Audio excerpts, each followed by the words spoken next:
오늘 함께 읽은 본문을 요약하면요, 좀 이렇게 아주 기쁜 소식은 아니에요. 보면 누구든지 회개하지 않으면은 빌라도에게 해를 받은 갈릴리 사람들처럼, 또 실로암에서 망대가 무너져 치어 죽은 사람들처럼 망할 것이다 하는 말씀이에요. 그러니까 회개하지 않으면 망한다, 뭐 그렇게 요약하면 주제입니다. 그래서 예수님께서 이걸 더 쉽게 하려고 무화과나무 비유를 드시면서 한 사람이 3년간 열매를 맺지 못한 무화과나무를 찍어버리라고 명하니까 그 포도원지기가 1년 더 두도록 주인에게 청하는 내용으로 이어지고 있습니다. 오늘 저는 한 세 가지로 말씀을 전하고자 합니다. 첫째는 회개하지 않는 자에게 임할 심판. 회개하지 않으면 심판이 임한다. 1절부터 5절 말씀이에요. 두 번째 6절부터 9절은 열매 맺지 못한 자에게 임할 심판. 열매 맺지 않으면 심판이 임한다. 세 번째는 마지막 날에 임할 심판을 얘기하고 있습니다. 그래서 오늘 먼저 1절 5절 말씀에서 보면은 1절 3절은 어디서 죽을지 모른다 그런 말이고요. 그리고 4절 5절은 언제 죽을지 모른다 그런 거예요. 우리가 어디서 죽을지 몰라요. 또 언제 죽을지 몰라요. 회개하지 않으면 망한다. 또 회개하지 않는 자에게는 심판이 임한다. 우리 예수 믿고 구원받자는 건데, 예수 믿은 사람이 자기 죄를 깨닫고 회개하지 않으면 구원이 아니라 심판이 이른다. 그런 말씀을 오늘 예수님께서 하신 말씀입니다. 1절 말씀을 한번 볼까요? 같이 한번 읽어볼까요? 누가복음 13장 1절 시작. 그때 마침 두 사람이 와서 빌라도가 어떤 갈릴리 사람들의 피를 그들의 제물로 섞은 일로 예수께 아뢰니. 저도 처음 읽으면서 이 말이 뜻을 잘 이해하기 어렵습니다. 이것은 아마도 이 갈릴리 사람들을 오늘 피가 섞였다 이 말인데, 이 갈릴리 사람들은 예루살렘에 아마 절기 때 제사를 올라와서 제사를 드리던 중에, 제사 절차 중에 로마 군인들에 의해서 체포되는 과정에서 죽임을 당함으로 그때에 그들의 피가 튀어서 이 제물에 뿌려지고 섞여졌다 그런 말씀입니다. 그들은 어떤 큰 죄를 범한 자였을 것 같습니다. 그래서 예수님께서 이 말씀에 대답하는 게 2절 3절이죠. 너희는 이 갈릴리 사람들이 이같이 해받음으로 피를 뿌리고 죽음으로 다른 모든 갈릴리 사람보다 죄가 더 있는 줄 아느냐. 이렇게 죽지 않은 너희들은 죄 없다고 생각하느냐. 너희에게 이르노니 아니라는 거예요. 너희도 만일 회개하지 아니하면 다 이와 같이 망하리라. 하나님께서 큰 죄인들을 특별한 방식으로 벌하시는 경우들도 있으나 오히려 하나님은 오래 참으시고 기다리시는 분이죠. 그런 경우가 더 많습니다. 오늘 우리 죄로 말미암아 즉각 처분하면 살아남을 자가 없을 겁니다. 그런데 하나님이 오래 참으시고 기다려주시고 좀 내버려 두시는 경우들이 많이 있습니다. 그러므로 어떤 사람의 당한 재난을 보고 제가 큰 죄를 지었다고 성급히 잘못된 결론을 내리는 것은 매우 조심해야 됩니다. 다른 사람들이 큰 불행과 어려움을 겪었을 때 야, 저 벌 받았구나 이런 말 하지 말라는 거예요. 너는 그보다 더 큰 죄가 없느냐라고 주님이 우리를 신문하시면 우리도 더 큰 죄인이 되어서 그 심판을 면할 수가 없다 그런 말씀이에요. 그건 아니다 하는 얘기는 너희보다 더 큰 죄가 있어 그렇게 갑자기 제사드리다가 그것도 예배드리다 죽었다는 거예요. 이게 말이 되는 소리입니까? 그래서 그 사람들이 뭔가 큰 죄를 지어서 그렇구나 그렇게들 자기 생각을 추측하고 쉽게 정지해버리는 것을 주님께서는 조심해야 할 일이라고 말씀하는 거예요. 우리는 다른 사람이 당한 재난을 우리 자신에게 적용하여서 교훈을 삼아라는 거죠. 우리 자신을 점검하고 회개하는 기회로 삼아야 합니다. 이것이 주님의 교훈의 중심이에요. 어떤 어려움을 할 때 저런 분도 저런 어려움을 당하는 게 하물며 나에게는 하고 자기를 돌아보라는 거예요. 더 그러면서 나도 빨리 회개해야겠구나. 회개에 이르는 이 은혜를 누려야 되겠구나 하고 결심하는 타산지석으로 삼아라. 구원은 결코 회개 없이 받는 구원이 아닙니다. 회개는 죄를 깨닫고 바라는 것입니다. 죄를 깨닫고 그 죄를 버려버리는 거죠. 죄로부터 결별하는 거예요. 요셉이 그 보디발 아내가 미혹할 때 옷을 벗어 던지고 도망가듯이 죄의 현장에서 벗어나야 한다는 거예요. 나는 죄 안 지을 수 있다. 나는 거룩한 사람이다. 난 믿음 줬다. 천만의 말씀이다. 그런 말이죠. 회개는 구원의 절대 필수적입니다. 죄를 회개치 않고서는 아무도 구원을 받지 못합니다. 사람이 회개하지 않으면 멸망할 수밖에 없습니다. 우리 모든 전 세계 기독교가 우리가 인정하고 함께 합의한 웨스트민스터 신앙 고백 제15장 3절에는 이렇게 말하고 있습니다. 회개는 모든 죄인들에게 매우 필수적이어서 아무도 그것 회개 없이는 용서를 기대할 수 없다고 했습니다. 회개하지 않으면 용서가 없어요. 회개치 않으면 용서가 없으니까 죄사함이 없습니다. 죄사함이 없으면 구원이 없습니다. 구원이 없으면 영생도 없습니다. 이해가십니까? 우리가 제일 첫 단계가 죄를 회개하는 거예요. 내가 죄인임을 인정하고 죄사함을 위하여 회개 기도가 첫 출발이에요. 세상적으로는 사과라는 말과 오늘 우리 믿는 믿음의 사람은 회개라는 말과 일치합니다. 회개하되 하나님 나 잘못했어요 이러면 안 되는 거예요. 뭘 잘못했는지, 왜 잘못했는지 그 잘못을 바꾸고 나 이제 그걸 벗어버리고 새로운 삶을 살겠습니다. 구체적 대안까지 제시하고 다짐하고 다시는 이 죄를 범치 않겠습니다. 이게 회개라는 거예요. 그 예수님이 가늠한 현장에서 가늠한 잡힌 죄인을 데려와서 그러잖아요. 사람 돌로 쳐주할 때 죄 없는 돌로 치라니까 아무도 없어. 다 갔어요. 예수님께서 그 여인에게 나도 너를 정죄하지 않다. 죄 없는 자는 예수님이거든요. 죄 없는 나도 너를 정죄하자니 다시는 이 죄를 범치 말라. 네 죄를 네가 알렸다. 그걸 다 알고 지금 자는 죽을 각오하고 있는데 그러니까 이제는 다시는 범치 않는 대책, 대안, 새 삶이죠. 그 얘기를 선포하심으로 죄 사함을 선언하셨잖아요. 오늘 우리는 회개는 모든 죄인들에게 매우 필수적이어서 아무도 그것 없이는 용서 기도할 수 없다. 로마서 6장 10절 23절에 그러잖아요. 의인 없나니 하나도 없다. 다 죄다. 저도 죄인이고 여러분 죄인입니다. 동의하십니까? 의인은 없다고 하나님이 선포하신 거예요. 바울을 통하여. 그 다음에 합니다. 모든 사람이 죄를 범했기 때문에 그러므로 죄인이기 때문에 하나님 영광이 이룰 수 없다. 그럼 무슨 일이냐? 죄를 회개하는 거다. 예수님 이름으로 예수의 피값으로 죄사함 받는 회개하는 길밖에 없다. 회개하라 천국이 가깝다. 회개하면 하나님 나라가 가깝다. 회개해야 하나님 나라 들어갈 수 있다. 그렇게 모든 사도들이 선포했습니다. 자, 4절 5절 우리 예수님 또 말씀합니다. 같이 읽어볼까요? 4, 5절 시작. 또 실로암에서 망대가 무너져 치어 죽은 18사람이 예루살렘에 거한 다른 모든 사람보다 죄가 더 있는 줄 아느냐? 너희에게 이르노니 아니라 너희도 만일 회개하지 아니하면 다 이와 같이 망하리라. 예, 이 시온산 기슭, 예루살렘 기슭이죠. 시온산 기슭에는 실로에 혹은 실로아라는 작은 샘이 있었어요. 우리 부르는 실로암 노래 있죠. 이 실로에, 실로아에서 나온 게 실로암입니다. 이 작은 샘 물이 솟는데 여기 아마 사람들이 망대가 무너짐으로 18사람이 치어 죽었다. 이 샘을 잘 지켜야 돼요. 그러니까 망대를 두고 거기에 보초를 세우는 거예요. 거기 혹시 물을 또 뭐 독약을 넣든지 또 그 샘을 빼앗기지 않기 위해서 지키는 망대입니다. 그 망대인데 그 망대 갑자기 무너져가지고 거기에 물 들어오고 말이에요. 그 몸을 씻으러 하던 사람들이 18명이나 동시에 죽은 이런 사건, 이는 팩트죠. 이런 일이 있었다는 거예요. 그들은 아마 샘물에 뭐 물을 들어왔든지 씻으러 왔다가 그런 일을 당했는지도 모릅니다. 그것은 사람들이 보기에 우연처럼 보이는 일이죠. 우연히 그렇게 된 거예요. 사고, 액시던트라는 게 우연한 일처럼 보죠. 그런데 세상의 모든 일들은 다 하나님의 작정과 승리 가운데서 일어나는 것입니다. 이게 믿음이에요.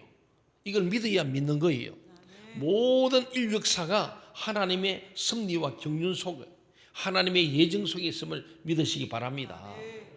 그게 믿음이죠. 오늘날에 자동차 사고, 열차 사고, 비행기 사고, 화재, 붕괴 사고 등으로 많은 사람들이 죽는데 그것도 다 하나님의 작정과 승리 가운데 일어난다는 사실입니다. 하나님의 절대 주권이 있습니다. 우리 인간의 생사합을 주관하는 분이 우리 죽고 사는 게 주님의 손에 있습니다. 나라의 흥망성쇠 주님의 손에 있습니다.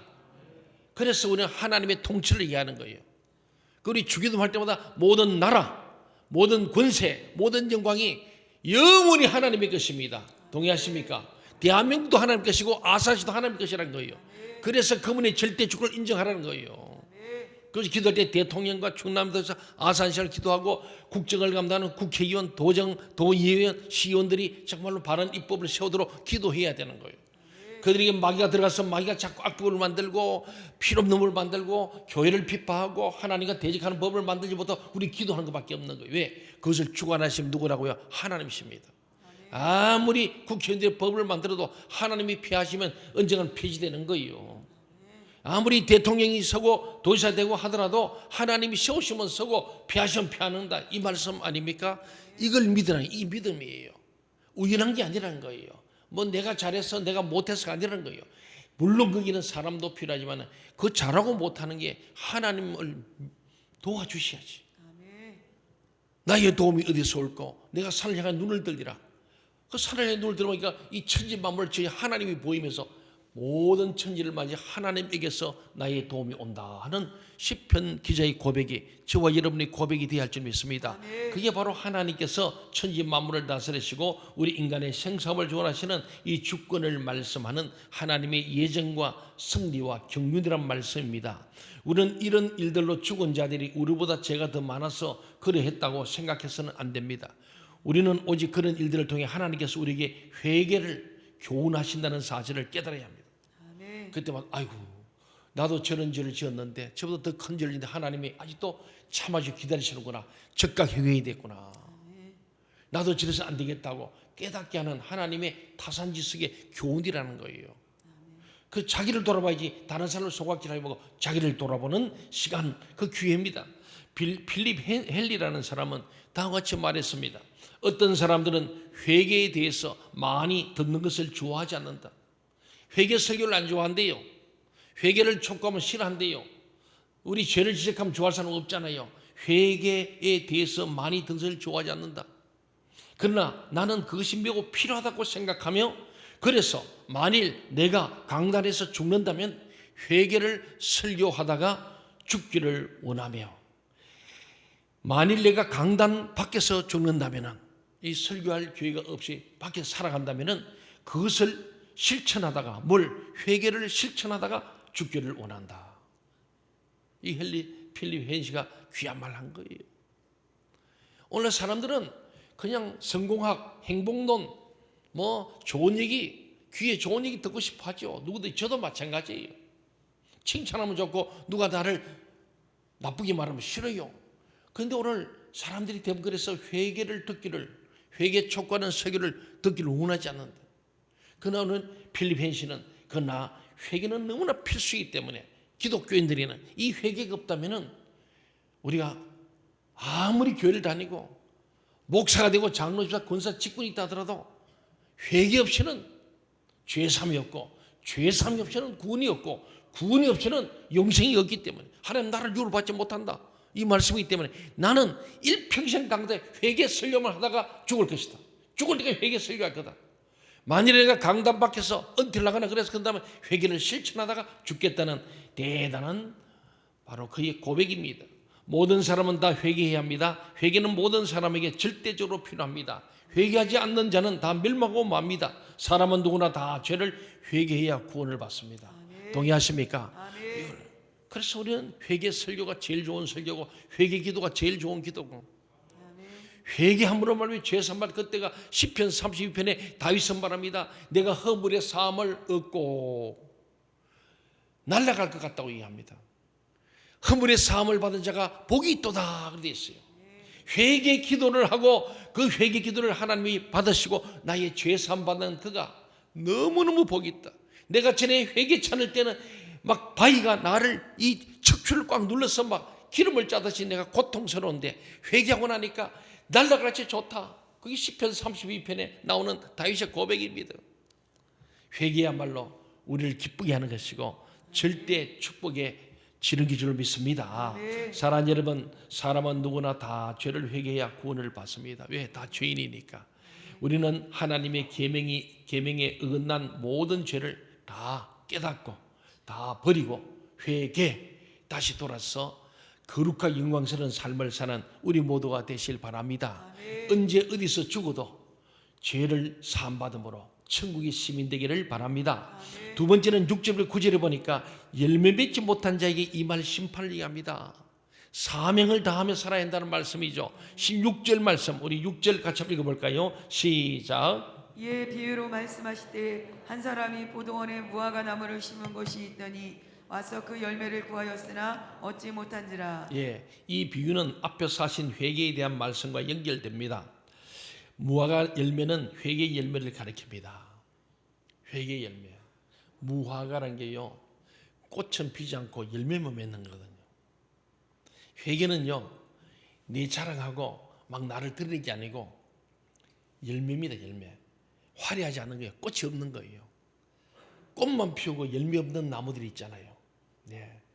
그래서 이는 꽃보다 열매란 말이 무화과의 꽃 이름, 나무 이름이에요. 꽃보다 열매. 꽃은 잠깐 피다 지는 거지만 열매는 유익하게 하는 겁니까? 우리 신앙생활 열매가 없으면 안 돼요. 그냥 예수 믿는 게 내 어떤 인생에 조금 교양을 도와주고 위로가 되고 좀 편하고, 또 예수 믿어서 내가 좀 인간관계 교제가 넓어서 사업에 도움이 되고 이렇게 교회 다녀서 내가 좀 덕을 보기 위해서가 아니고, 우리는 무화과 나무처럼 꽃보다 열매를 맺는 인생이 되어야 하기 때문에 오늘 예수님이 많은 나무 중에 무화과 나무 비유를 하신 겁니다. 왜? 무화과 열매는 화려한 꽃이 없는 열매 맺는 거거든요. 그래서 회개의 열매를 의미하는 상징으로 무화과 열매를 회개의 열매로 비유한 거예요. 이것은 예수님 앞에 일렀던, 예수님보다 먼저 선포했던, 예수 6개월 먼저서 예수를 예배했던 세례 요한도 강조했던 내용이에요. 얼마나 회개를 촉구한지 몰라요. 우리 같이 한번 읽어볼까요? 누가복음 3장 7절부터 9절입니다. 시작. 요한이 세례받으러 나오는 무리에게 이르되 독사의 자식들아, 누가 너희를 가르쳐 장차 올 진노를 피하라 하느냐? 그러므로 회개에 합당한 열매를 맺고 속으로 아브라함이 우리 조상이라 말하지 말라. 이미 도끼가 하나님이 능히 이 돌들로도 아브라함의 자손이 되게 하시리라. 이미 도끼가 나무 뿌리에 놓였으니 좋은 열매 맺지 않은 나무마다 찍혀 불에 던지우리라. 이 세례 요한의 이 말과 예수님 말씀과 일치하는 거예요. 전혀 다른 사람인데, 오늘 회개의 열매는 죄악된 행실을 버리고 경건하고 거룩하고 의롭고 선하고 진실하게 사는 걸 말합니다. 그런데 야훼 하나를 믿는다는 유대인들, 바리새인, 서기관, 제사장, 대제사장들이 그렇지 않기 때문에 오늘 세례 요한은 그들을 한마디로 독사의 자식들아, 이건 좋게 표현한 거예요. 여러분, 독사가 뭐 자식이 있어요? 독사에는 뭐가 있죠? 새끼죠. 자식은 사람을 말한 거예요. 아무개의 자식들아 이러는데, 이게 독사의 새끼들아, 원어인의 새끼들입니다. 새끼 하니 자꾸 이렇게 욕 같으니까. 엄격히 말하면 원색교는 독사의 새끼들아 이런 거예요. 독사 새끼 같은 자식들아 이런 말이죠. 그러니까 막 독이 꽉 찼다는 거예요. 그렇잖아요. 예. 누가 너희를 가르쳐 장차 진노를 피하라더냐? 진노 못 피한다는 거예요. 왜? 독사자녀같이 회개치 않는, 회개 안 하고 막 죄가 꽉 찬 거, 독이 올라온다서 죄가 꽉 찬 거예요. 이 물면은 사람들이 독을 주듯이 사람들만 물면은 막 싸움닭이 되는 거예요. 또 그런 표현입니다. 그건 회개에 합당한 열매, 회개에 합당한 열매를 맺어라. 그리고 너희가 아브라함 자손에게 하기에는 너무나 부끄럽지 않느냐? 아브라함의 믿음이 있느냐, 순종이 있느냐, 거룩함이 아무것도 없으면 뭐 아브라함의 자손이라고 우리 아브라함의 자손 뻥이고 다니냐? 제발 그러지 말고 회개부터 해라. 회개 합당한 열매를 맺어야지. 너희는 아브라함 자손 아니요. 아브라함 자손은 너희들 같은 독사 새끼가 아니요. 이렇게 표현한 거예요. 세례 요한은 매우 거침없이 원색적인 그런 아주 대단한 설교가였고, 그래서 이 얘기를 듣고도 진짜 깨닫고 회개하고 진정한 회개했으면 물에 집어넣어가지고, 자, 너 이제 회개인 거 맞다, 표를 찍어준 거예요. 죄사함의 표를 세례라 그런 거예요.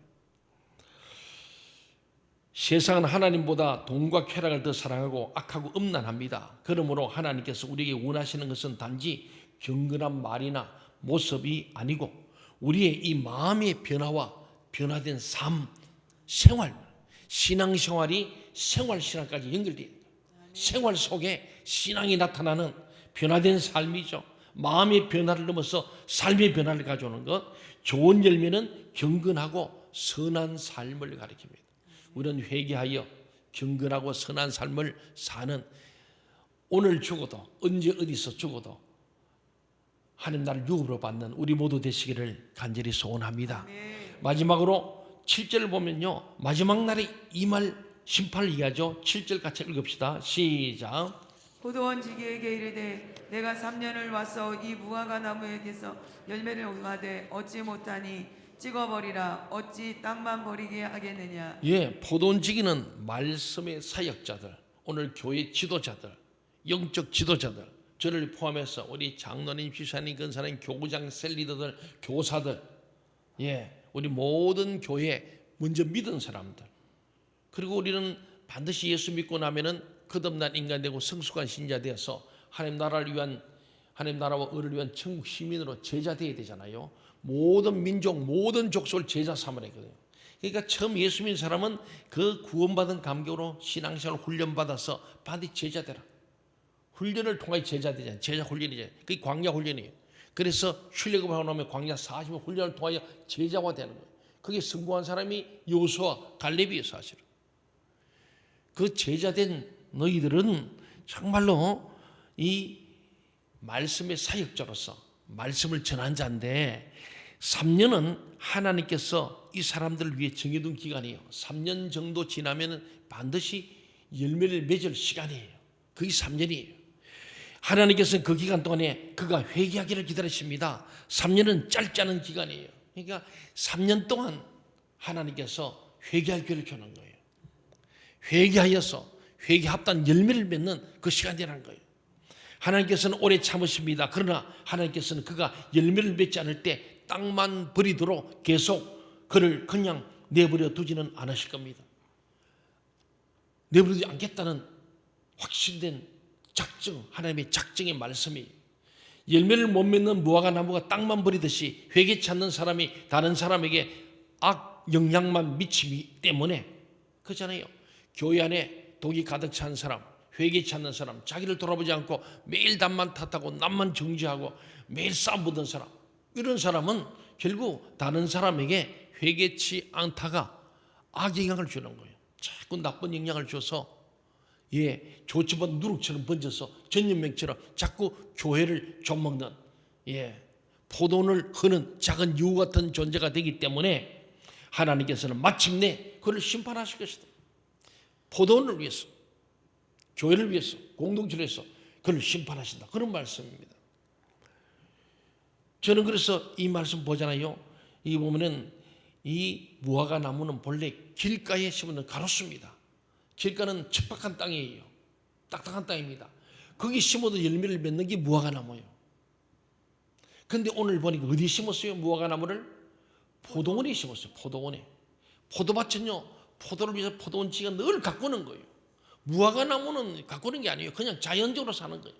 그런데 포도밭에 심었다 해서 좋은 땅에 심은 거예요. 그래서 우리 자리값을 해라는 거예요. 자리값.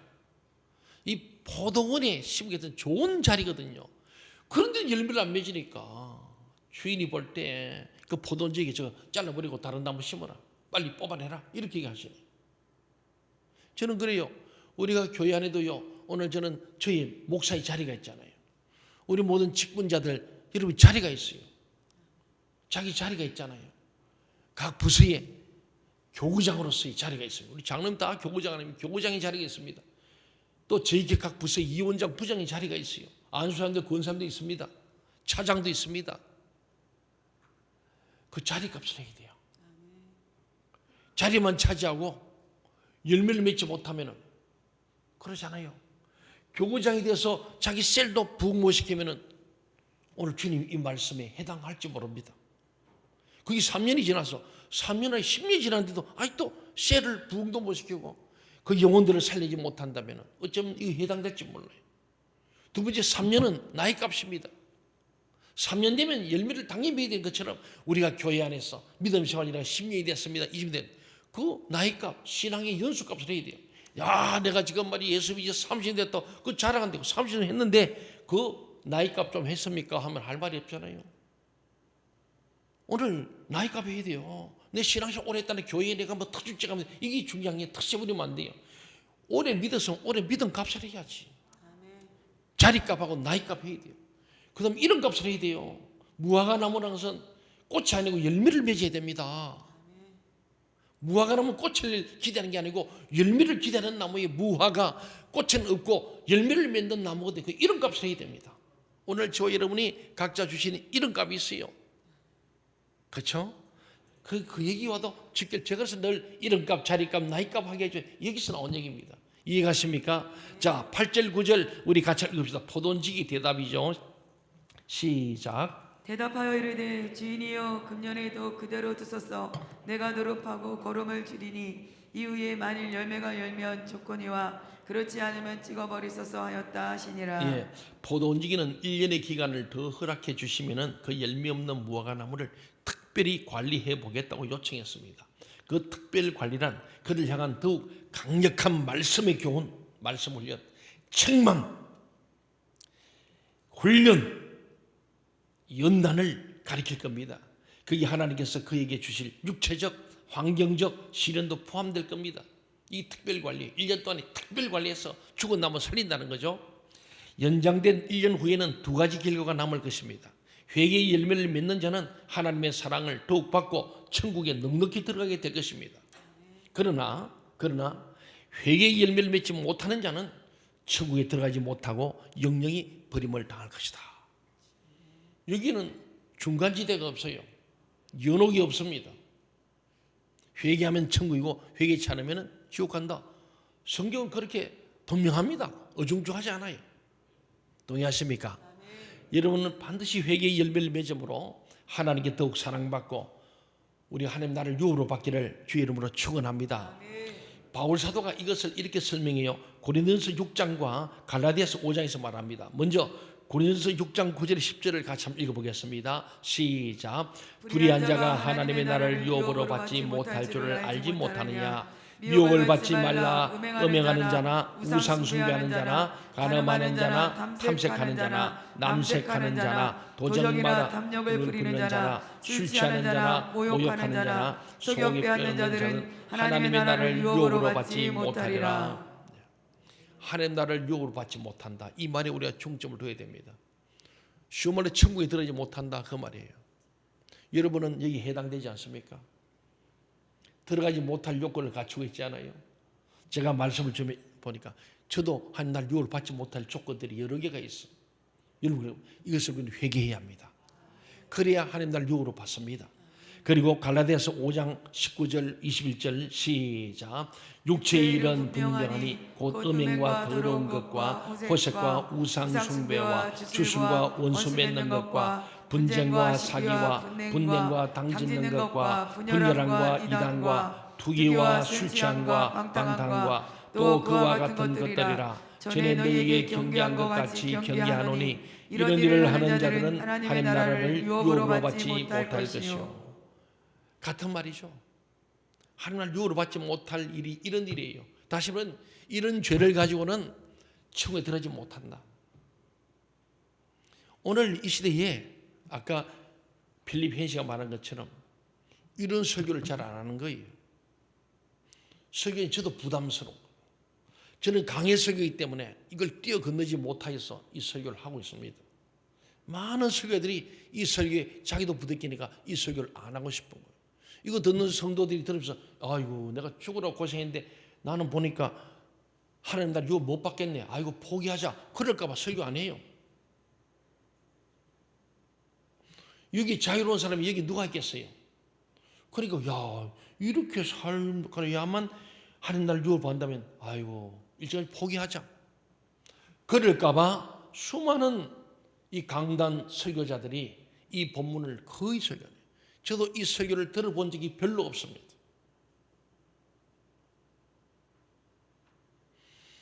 제가 군에 있을 때 미국 선교사 와서 이 본문을 설교한 지금도 기억나요. 지금 40년 전인데 그때 얼마나 두렵거든지. 저는 고시지에 자라면서 율법적으로 사는데 보니까 야, 이래야 하나님 들어가는구나. 예수 믿는 구원받고 천당 간다고 하는데 너무 쉬운 줄 알았더니 너무 어렵네요. 어려운 게 아니고 말씀대로 살면 됩니다. 나 같은 죄인을 살 주님의 그 은혜를 생각하면서 정말 이런 죄를 범치 않고 경건하고 선하게 살면 돼요. 이걸 안 범하려고 하지 말고 그냥 우리는 긍정의 삶을 살면 됩니다. 주님과 더불어서 말씀하고 기도로 사랑하고 축복하고 서로 위로하고 격려하고 좋은 생각 가지고 좋은 말하고 살면 돼요. 이것 가지고 부정 이것 때문에 이게 걸려가지고 매일 여기 사단은 자꾸 이게 겁니다. 너 여기 다 해당되는데 자꾸 하니까 그렇지. 그래서 기죽습니다. 그러지 마시고 그래서 이것을 뛰어넘어서 이건 우리가 밑에 딱 깔고는 그리고는 우리 선을 행하는 거예요. 회개하면서 하는 거예요. 그러면 간단하고 단순하게 우리가 선하고 경건한 사람이 될 줄로 믿습니다. 회개는 열매로 나타납니다. 우리가 잘못된 생각, 행동을 했으면 즉각 회개하세요. 회개는 회복을 가져옵니다. 회개는 빠를 수가 없죠. 그것은 변화된 삶입니다. 불경건과 부도덕에서 경건과 하나님의 사랑, 거룩, 의, 선, 진실로 변화된 삶을 말합니다. 하나님께서 죄인들 위해 정하신 기간이 있습니다. 하나님께서는 오래 참으시며 죄인들이 회개하고 돌아오기를 기다리십니다. 그러나 그 기간이 끝나면은 마지막 심판이 있고 천국과 지옥으로 나뉘게 됩니다. 회색지대가 없어요. 어중중함이 없습니다. 분명합니다. 생명 있는 동안에 회개해야 합니다. 살아서 그래야 됩니다. 죽어서는 회개도 못합니다. 시편에 보면 죽어서는 회개도 못하고 죽어서는 찬양도 못한다고 죽어서는 전도도 못한다고 그렇게 말하고 있습니다. 우리 호흡이 있는 동안에 주님을 찬양하고 호흡이 있는 동안에 회개하여 회복되는 그래서 하나님 나를 유업으로 받는 우리 생명신 동정가족 모두가 되시기를 주의 이름으로 간절히 축원합니다.